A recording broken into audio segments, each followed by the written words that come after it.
Hello, it's a Circle of Wisdom starring Tarot Master Christopher OneFeather.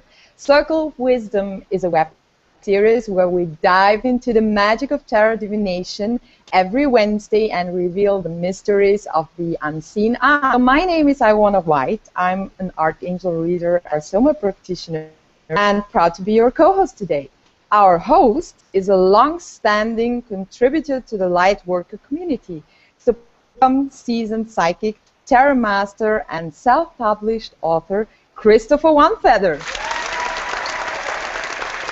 Well, good morning, good morning. It's beautiful here in Chicago, and I thank you for that very nice introduction, Iwona. How are things in Vienna this morning? Awesome. Today was a beautiful day. It's still a bit chilly outside, but at least we have blue. Mm-hmm. Well, I think we've got a little lag going on, but we are spanning 2 continents and, 9,000 miles here, so our audience will have to kind of give us a little lax with our technical difficulties, but so Iwona, were you looking at the full moon last night? Not yet. As I said, it's too cold, but I could definitely feel it already. Mm-hmm. It was really beautiful here because we've had rain for the last 4 days, and the clouds would break and reveal the moon, and then they'd come back together and cover it in a blanket, and it was really a very almost like a Disney production kind of full moon event. And of course Scorpio does like to have as much drama in the spin as possible, so it was very appropriate for full moon. And actually right now it is coming to the point of being exactly opposite. The moon is in Scorpio and the sun is in Taurus, so our show is riding the cresting of the Yes, we will definitely feel it, and I'm sure we will see it in the cards as well. I think so, yes. Mm-hmm. So last week we wrapped up with the second with the card with the number 2 with the High Priestess, and today we start off with the card number 3 with the Empress. So Christopher OneFeather, what would you say? What is the difference between those 2 cards? Well, they both are obviously feminine energy, and I'll show you the Empress card here. It is very luxuriant. There is a certain essence of a more matronly energy in the Empress as opposed to perhaps more of a austere energy that we get from the High Priestess, and probably the best way to highlight the difference between the Empress and the High Priestess would be things that I had written in my book. So people need to stampede out and get a copy of the book, which they can find there on Soulmart. But my introduction to the Empress reads, the 3rd card in the major arcana is symbolic of the conscious level of feminine energy, the capacity to give birth to and nurture that which one has a desire to realize in their life.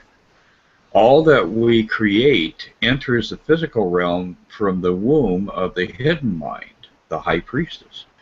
And that is the place of conception, but the place of manifestation then is bringing it down to the level of the Empress.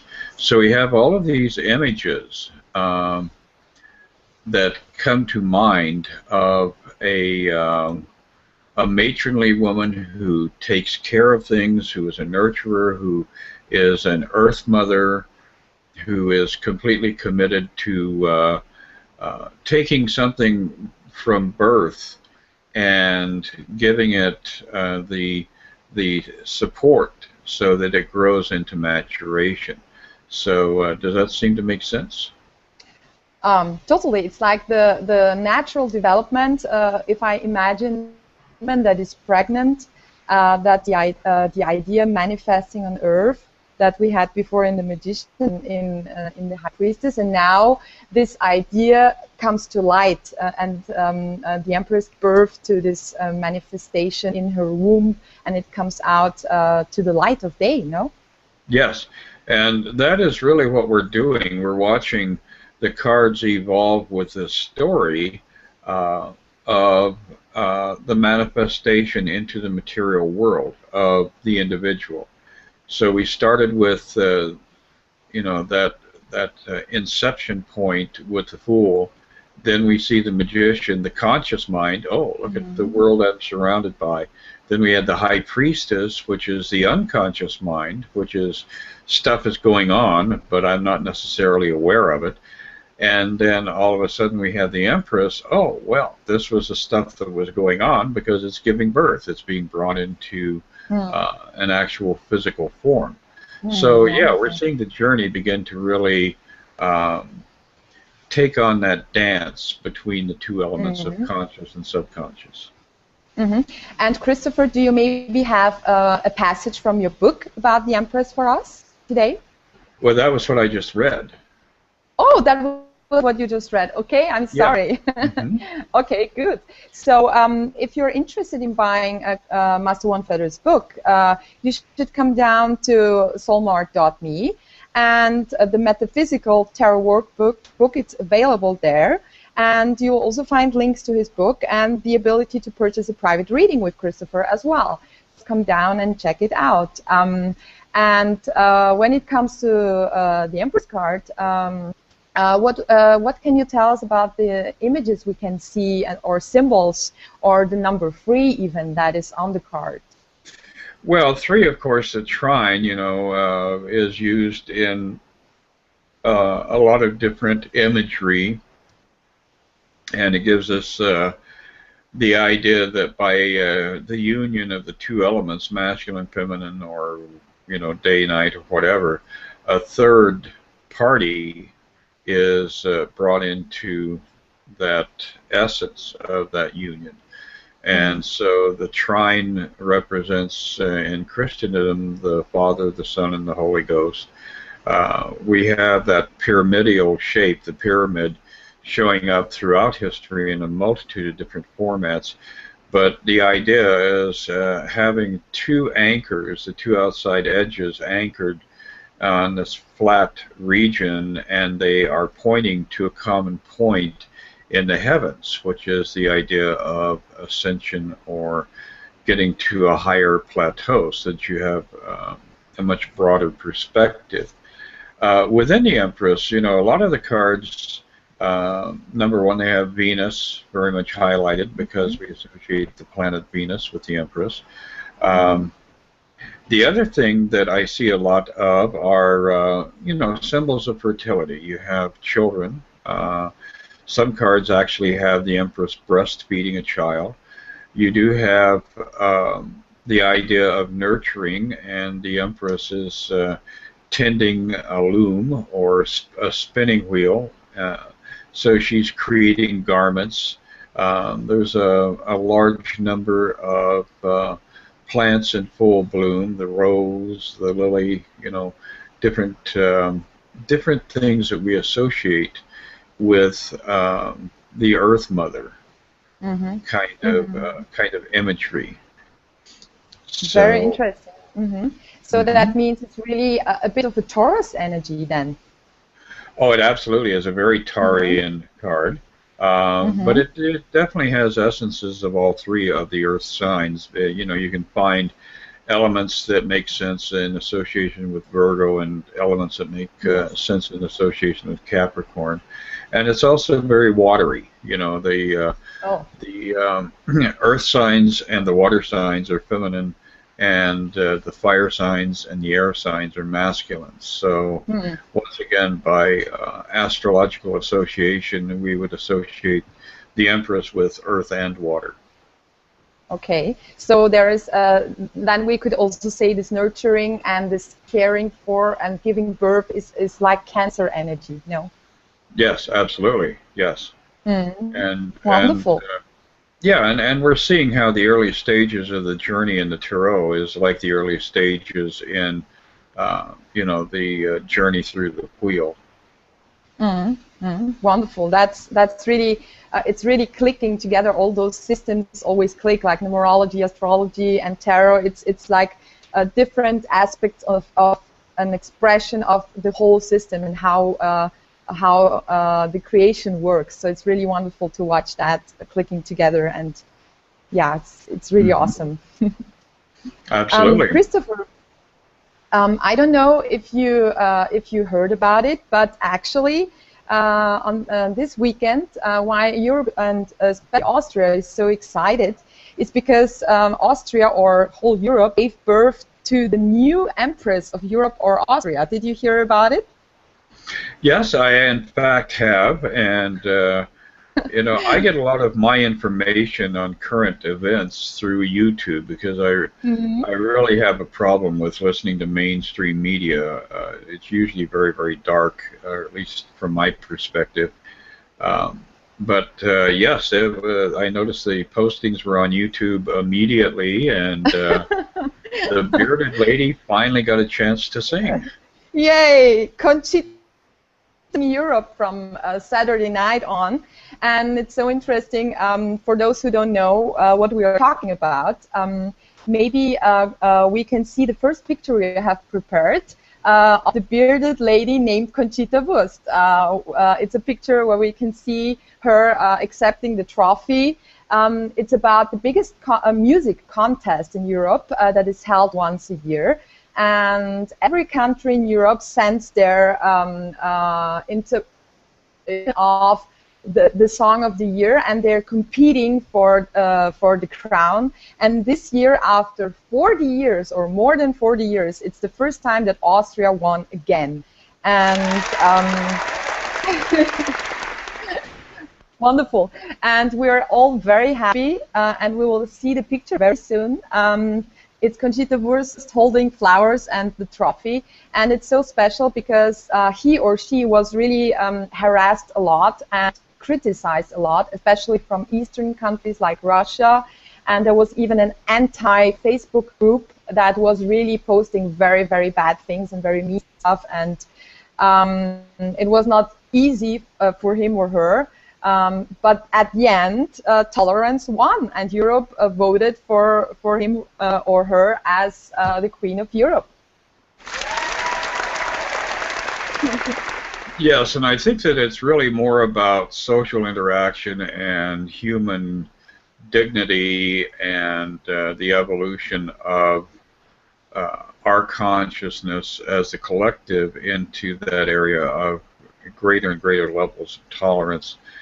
Because, I hate to be a naysayer, but we have some drag queens here in Chicago that, from my perspective, sound as good, if not better. So this is a person who caught the public's imagination, and even though she was able to give an outstanding performance, I think that it was more a wave of emotion and the desire of humanity to put out a very strong message to the rest of the world that, the old ways are moving into the past. Yes, absolutely. I mean, we here in Vienna, I heard people scream out of the window, and everybody was happy, and people had goosebumps, and it was very, very emotional, actually. So, of course, he's very talented and a great singer, but it was one of those moments. Now we see him. He's congratulated by our president, the president of Austria. So it's a very funny picture, actually, to look at it. A very conservative guy and Conchita Wurst, please. This is a wonderful picture, I think. And here we have even a very new Lego figure that we already saw online. And the next picture should be Kaiserin Elizabeth, called Sissi in German. Oh no, that's the Wurst already, because if people don't know, Wurst means sausage in German. So, and we say sausage if something doesn't matter. So his message is it doesn't matter who you are, how you are, and if you are male or female, doesn't matter. You should be respected the same way. And this is his message. So, and I think, you know, I find it interesting how there are different waves of experience like this, because I think America has gone through, over the last 10 years, multiple confrontations over issues of this sort, and it has forced the consciousness to advance, to move forward. But there's also a lot to be said for planetary influence and for the evolution of you know, consciousness that is reflected in the aspects that have been going on. And Uranus is one of the planets we associate with alternative lifestyles. And then Pluto, of course, is the big spotlight on humanity. If somebody wants to gain access to the world, they have to come in with the right kind of Plutonian influence in their chart. So we really are seeing it's like an orchestra performing more and more complex and yet more and more harmonious levels of music. Wonderful. So maybe, what do you think? Maybe we should pull a card for Conchita Wurst and her future. Yes, I would be delighted to do so. My personal input is Conchita, move. I mean, she stood there like a freaking statue and did this, you know, the arm movement, and that was it. And it's but like, you know, no, you gotta totally move around the stage. Take it from the Chicago drag queens. Yes. But you know, it was totally on purpose, because if you are a regular watcher of this contest, there is always a lot of drama and movement and fireworks and dancers and artists and circus people running around the stage. And I think that she wanted to make a statement that it's enough to be you and to have a message, and that was what it was about, actually.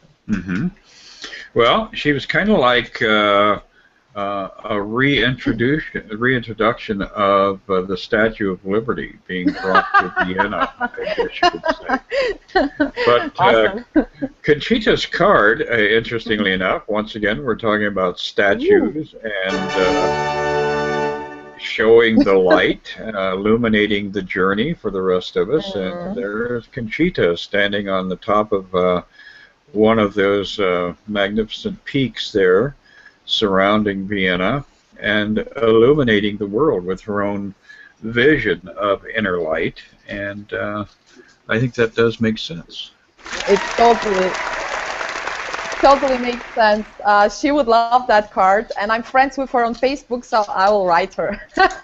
Yes, tell her that, you know, there's an old guy in North America who reads tarot cards, and she needs to create some communication there.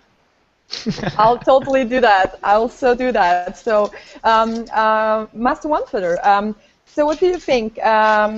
Should we also pull a card for today's full moon in Scorpio? Yes, that will be interesting. And if I'm mumbling, it's because of you, Iwona, because I'm having more of the chocolate that you sent me. Oh, God, wow. And today's full moon card is in fact the devil. So this would indicate to me that, yeah, I mean, you know, sex and death and rock and roll, that's what we associate with Scorpio. But this would also indicate to me that you're not just going to glide through this full moon passage. There is definitely work to be done. And you will, if you try to avoid it or outrun it, I think that it will sneak up behind you and whack you. Because whenever we have things going on in Scorpio, it's pulling from those depths within us and trying to reveal things to us that we're either in denial of or that we're unwilling to stop and honor these aspects within us that want to be expressed. So could be the rest of today, I think, is going to be fine, but I think there could be a backlash over the next 48 hours, and people who are running away from things will probably have those things confront them. So good that you are grounded in Taurus then, huh? Yes. And Christopher must feel very comfortable with the Devil card already. You got it for the whole year, yes? For the whole year? I don't. It's certainly applying to today. Okay, awesome. So maybe we can start with the first questions from the audience. We have Andy Carroll here, who is a Cancer, and is asking, what can I expect for my career direction the next month? Well, Andy, I wonder if that is Andy from Andrew, or if that was I don't get a real sense of masculine or feminine. Exactly, maybe me neither. Yeah, this is at any rate, you got a great card. Look at that, fruition. So, you know, if you're encountering some bumps along the way right now, be patient. This card is indicating that the harvest doesn't come until you have put in, you know, a certain amount of attention on cultivating those things in your life that you're hoping to get rewards from.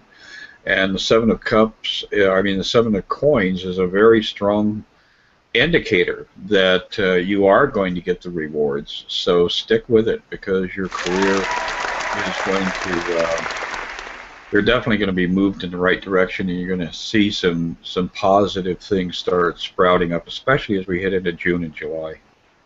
That is very good news for the career. Thank you so much, Pastor OneFeather. Absolutely. So then we have Britta McCallum. She's also Cancer. So we have every week we have a lot of Cancers here in our show. So she's asking, she would love to have a card pulled in regards to relationships.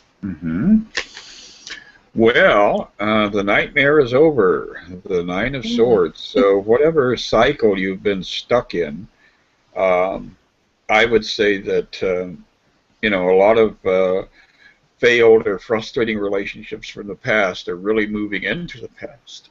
And you're moving into a period here where you're going to be bringing in individuals who are conscious and lucid and able to commit.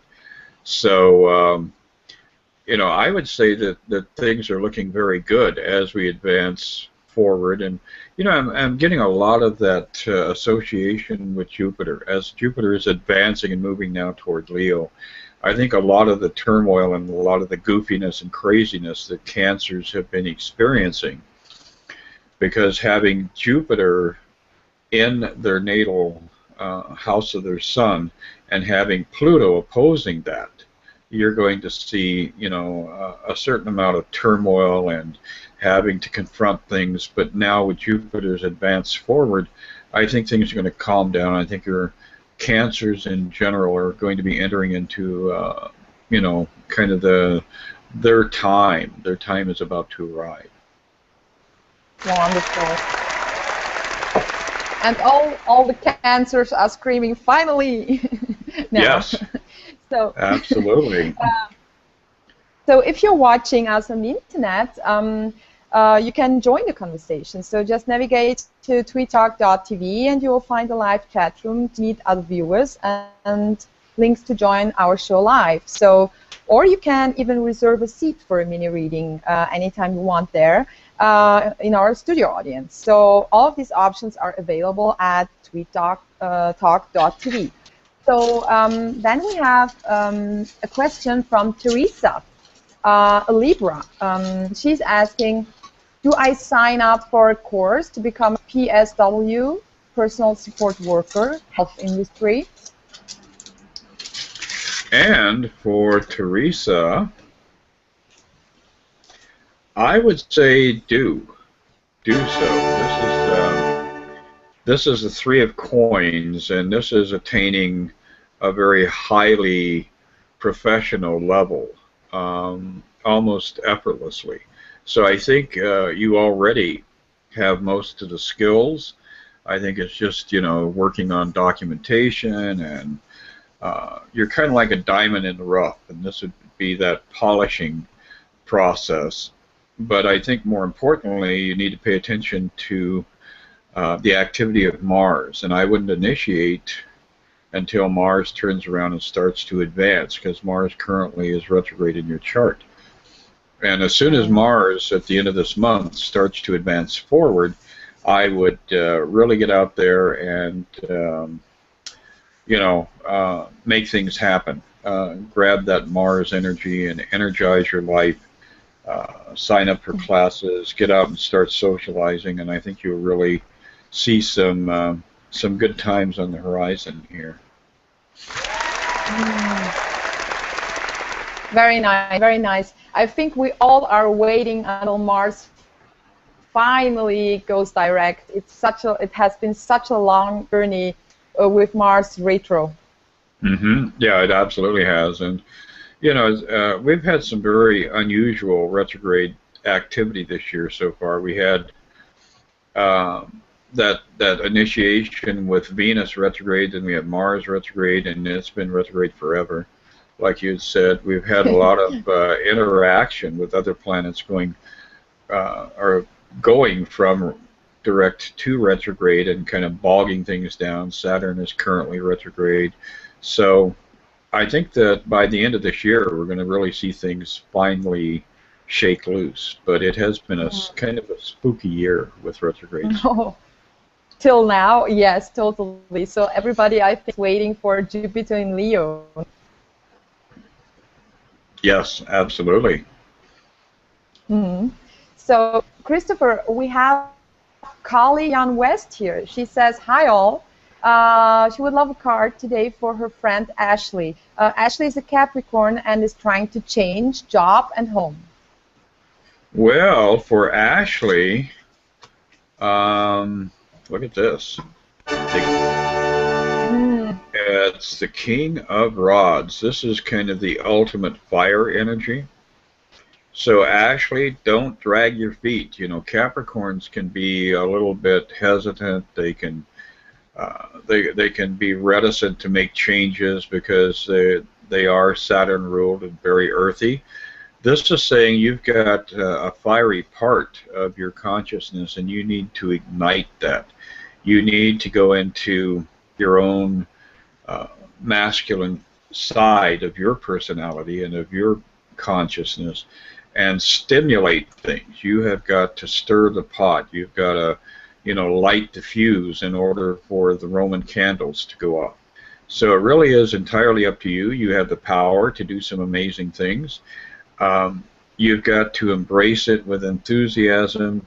And especially as the sun moves into Leo this year, you're going to see a lot of opportunity come along, because right now, we'll be moving toward the Sun-Pluto opposition as it transitions through Cancer, and then when it hits Leo, it's going to be a real huge shift. So you need to start doing things immediately as far as lining up all the elements in your life so you can jump into a different environment.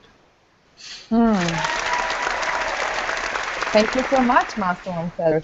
And we have Patricia here, and she would like to have a card. Yeah, Patricia, send it her.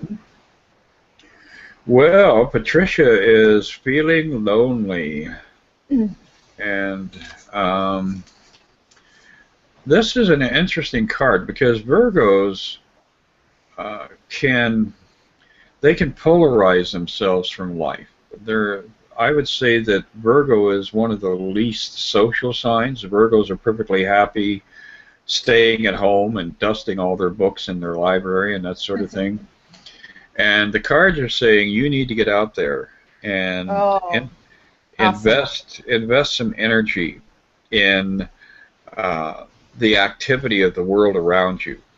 Don't sit at home with the expectation that somebody is going to arrive on your doorstep, because this is one of those things where even if the postman does come, it is time to get out and move around and integrate into the bigger life going on around you.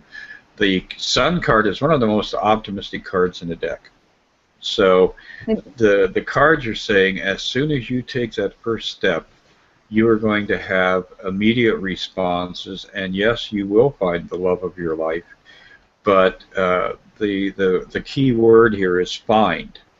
It's not going to find you. You have to get out and get out of that kind of bookish energy and that cloistered energy. You know, it's like stop being a nun. Get out of the cloisters and go have some fun, and you'll find that your partner will appear. Hey, wonderful. So we enhance the male part of our energy with the sun, so that's wonderful. Yes, invigorating. Exactly, and it's the right time of the year. It's wonderful to go out and. Yes. So we have here Melody Borland, our own Melody. She says she's sick at home and she would like a card pull. Well, Melody, you have not been doing what you know you should be doing as far as giving yourself the reinforcement that you need with diet. And this card is saying you need to get grounded. This is the Nine of Rods. But you'll notice this guy has got both feet on the ground. And I do believe that this is going to be a transient thing. But I also got the image of,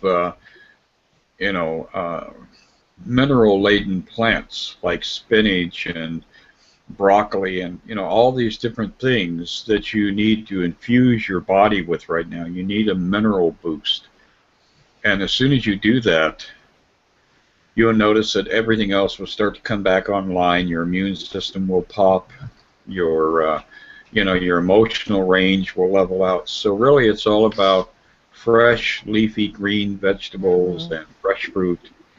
Back off on anything processed or anything that is a dense protein. The lighter proteins are good. But I feel like in a cycle of 5, so over the next 5 days, you're going to really feel like you're resurrecting in a big, big way. Very good, very good.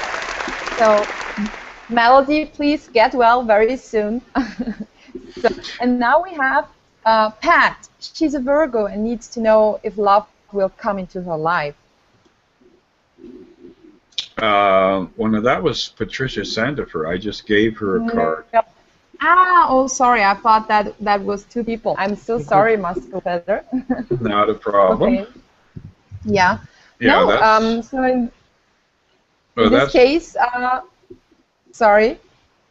Well, I'm going to segue over to Melody again real fast. What is Melody's sign? I don't remember. She's a Leo. She's a Leo. A Leo. Rising, I think. No, a Leo. Yes. Yes. Okay. Well, lions do need to give themselves a little time on their own. So, oh, she's multiple fire. Okay, we got Leo with Aries rising. Aries rising. And yeah, I would say that you've been too fiery, Melody. You need to get your feet back on the soil. You need to get that connection to the earth and get those minerals flowing, coursing through the blood system. Okay. She just said she's totally craving alkaline foods and she's doing. It's helpful to know that about the proteins. So she just said, just call me Lazarus. Yes, well, I've been there. I've done that. Last year I was the Lazarus about this time of year and in the hospital, and everybody was saying, "Oh, why are you talking to that guy? He's dead." And I'm no, you're so much alive. Here. Yes. Thank God. We are all very happy about that, having you here. So we hope it stays long like that. Yes. And one of the interesting things that I always go back to is in the actual story, for those of you who remember the story of Lazarus in the New Testament, when they approached Jesus in anticipation of getting him to do something to intervene because Lazarus has appeared to have died, Jesus says, "Oh, he's not dead, he's just sleeping." And then when he goes to the tomb, he says, "Lazarus, awaken, Lazarus, get up." And I think that's really what we all have to look at is the fact that we don't really die. We shed one body, and we reawaken in another body. Exactly. But that the essence of life that we are is eternal. It will always be around. Thank you so much. That is a very, very beautiful story. And you know who else is still not totally well? We know that Mary just came back from the hospital as well. And maybe we can pull a card for her today as well, Master One. Yes. Mary Slowick? No, Mary Neva. Mary Neva, okay. Ooh, Mary. Look at this, Queen of Cups. Really, this is a powerful card of regeneration, but it's also a powerful card of emotional peaks and valleys for a while here. So don't get frustrated or depressed if you're feeling like, you want to go jump off a ledge and fly around the world one day, and the next day you don't want to crawl out from underneath the covers. It's going to take a while for everything to even out, but ultimately you're going to be arriving at a place where you're really feeling like, this little bit of struggle was very much worth it. Very good, very good. Thank you so much. She will be very happy about that message, and we'll watch it later, I'm sure. Then we have Wendy Mason. She's a Virgo as well, and she would like a general card. Okay, for Wendy, the universe wants her to get off her dead ass. Wow. This is a great card, Wendy. You got a good one. This is the Ace of Rods, enthusiasm.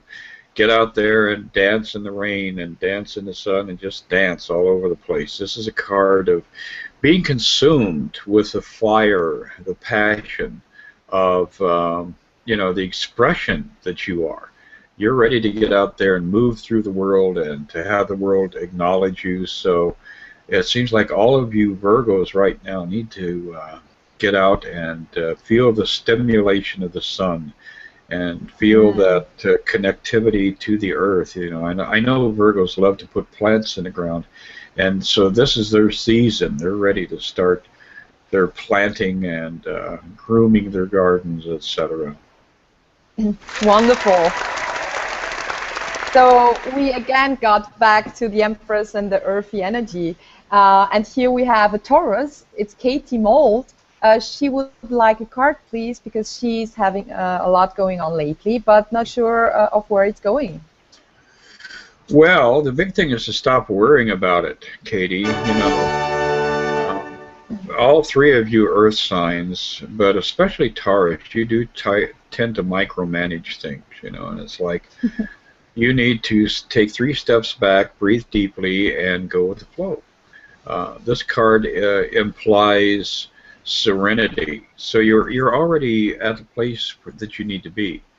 You just need to allow yourself to get settled and calm the mind, experience that serenity, get back to that state of being at peace with your life, and you'll discover that you've placed yourself in your own magical kingdom, and now you just have to experience it. So things are going in the right direction, but stop trying to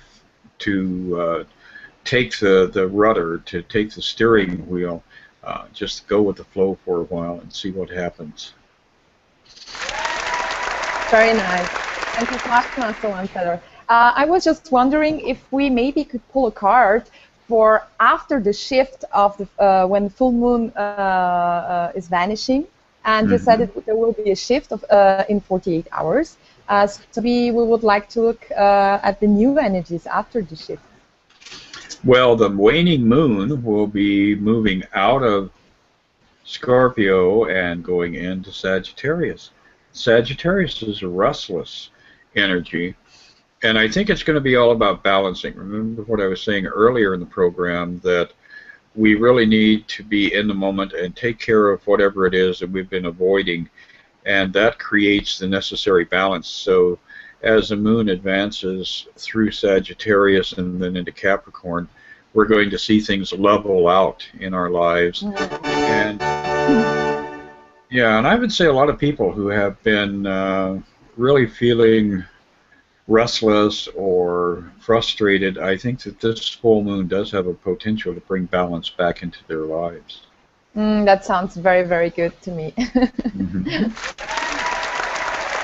Thank you so much, Master OneFeather. So thank you for your precious time, for sharing your circle of wisdom with us. And folks, that's all the time we have this week. And be sure to visit Master OneFeather on the web. So you can book a reading, purchase his book, or watch prior episodes at tweettalk.tv. Or you can even reserve a seat for a mini reading in our studio audience. So we thank you for joining us on Circle of Wisdom. I'm Archangel Reader Iwona, your co-host, and we will see you here next Wednesday at 12 p.m. United States Eastern Time. And Master OneFeather, what is your parting wish today for our audience? Well, I think right now it's all about being on that springboard, ready to dive into the depths of our emotional pools, our inner life. A lot of beautiful things coming up here, so get out there and share the love, pass the love around, and see how life rewards you. That's so wonderful. And to wrap up completely, I'll close with the words that Conchita Wurst said when she won. This is for peace, we are unity, and we are unstoppable. So live, love, be